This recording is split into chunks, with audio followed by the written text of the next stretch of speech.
Every year, approximately 6.5 million animals enter U.S. shelters, but nearly a million of them don't make it out alive, according to the ASPCA. Why? Animal rescue advocates generally agree communities are fighting an uphill battle against pet overpopulation and the ripple effects it's having on shelter capacity, animal health and well-being, and more. Like all social issues, things are often a bit more complicated than they seem on the surface.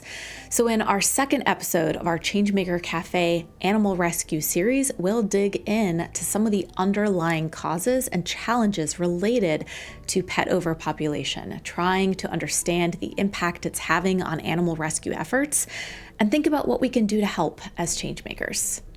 Miss our other episodes? Check out our channel for the rest and, of course, other topics.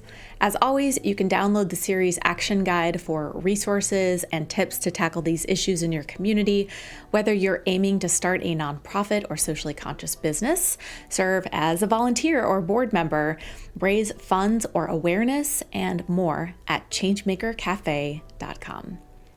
Thank you to Click and Pledge for sponsoring this series. Ready? Let's get curious.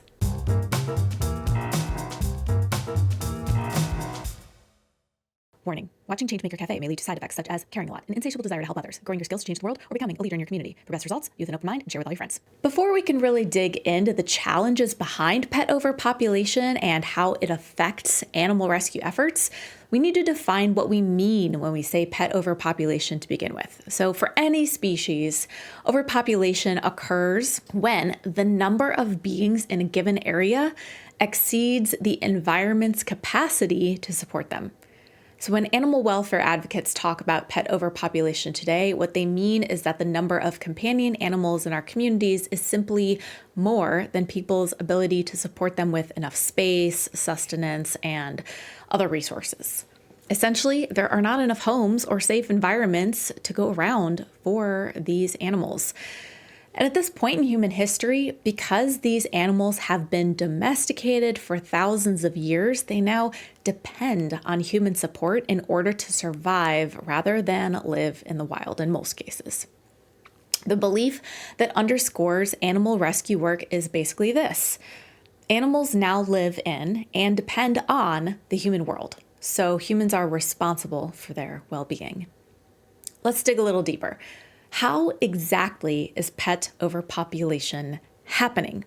Well, according to the American Humane, which is a nonprofit with a mission to ensure the safety, welfare, and well-being of animals, pet overpopulation is the result of two main circumstances. One, cats and dogs are reproducing in scenarios where people have little to no chance of finding homes for their offspring.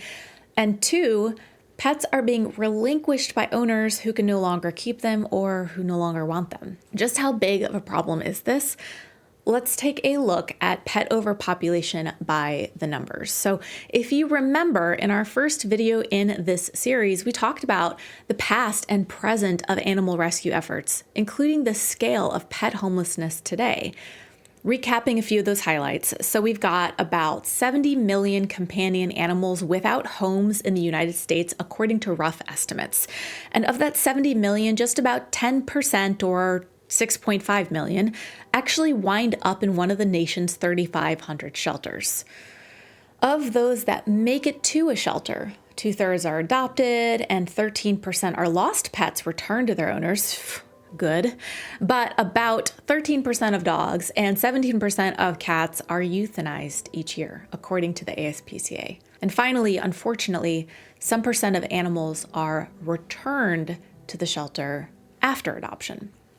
Now, the exact number varies across locations, but in one study published in 2021, Charleston Animal Society in South Carolina reported that 9.2% of dogs and cats were returned to the shelter within 6 months of their adoption. It can be tragic when an animal is returned after adoption, and a lot of rescue groups are focusing on the challenge of how to reduce the frequency of those returns. That said, some argue that even a few months away from the shelter can be a good thing for an animal. While these numbers feel big and daunting, it's important to remember that behind each statistic are real, living feeling beings who need safety, nourishment, and compassion. Like this sweet pup I met at Friends of Indianapolis Dogs Outside, or Fido, for example, who was found abandoned out in the street in the heat of summer. Luckily for this 3-month-old baby, Fido's team was able to get him to one of their shelter partners in hopes that he could find a home. In Toronto, Ontario, Denise Angus, the founder of an animal rescue, Maddie's Place, shares the harsh reality of increasing pet abandonment cases. Her organization received over 1,500 requests from pet owners to surrender their pets in 2024, an increase from 900 in 2023. But in many locations, large dogs in particular have it rough. In the past, we used to adopt a lot more dogs than we do cats. That's changing now. And that means a lot of the large dogs that are in need of help, in desperate need of help, are remaining in shelters for longer periods of time. And we need to find adoptions for those. And finding fosters for large dogs for people that actually have the ability to take them is also a challenge. So we're doing special campaigns to encourage people to foster and adopt. We really need to find some solutions for these large dogs that many of them are, kind of about 2 years old. So you can do the math back to when they were born during a time when a lot of shelters were shut down during COVID. And so these animals are now out and about in our communities and need our help. Even small dogs are struggling, like Clementine, a tiny French bulldog found bleeding and alone in a park in Toronto, Canada, and who needed surgery to survive. People and organizations are working to make the lives of dogs like Clementine better every day. So, how can we help tackle these challenges? Let's talk to a few subject matter experts to better understand more of the factors contributing to pet overpopulation. It's easy to point to there are obviously a lot of factors that go into the situation that we're in and pet overpopulation. I think some of what us in the community really feel are the top contributors to that is the low number of animals that are being spayed and neutered. That obviously contributes to the pet overpopulation problem. We wonder about breeding. Breeding that gets out of control, accidental litters and accidental breeding, but some that is purposeful, but not necessarily providing all of the care needed for those animals beyond being born, the medical care before finding them new homes. Spay and neuter is a huge hot button issue in our community. We recognize that as something that can have a big impact on helping us with the issues that we face. But not only that, but it's how do you keep animals in homes? We have many instances where we have pet owners who just feel they're at the end of their rope, or they can't continue to care for a pet that they love and that's been with them for a long time. And a lot of times they just don't know what is out there to help them. So again, it's that access to veterinary care or that low cost veterinary care. It is expensive to own animals, and there are things that you have to provide for them. We do know that we have the issues with people no longer able to keep their pets in the particular homes they're in based on new policies that, are put in place in where they lived, or they need to move somewhere and they have difficulty finding housing. So spay and neuter, somehow keeping animals in their homes with their families, but in microchipping, that's another big one. When animals are lost, the easiest way often to find their homes is through microchipping.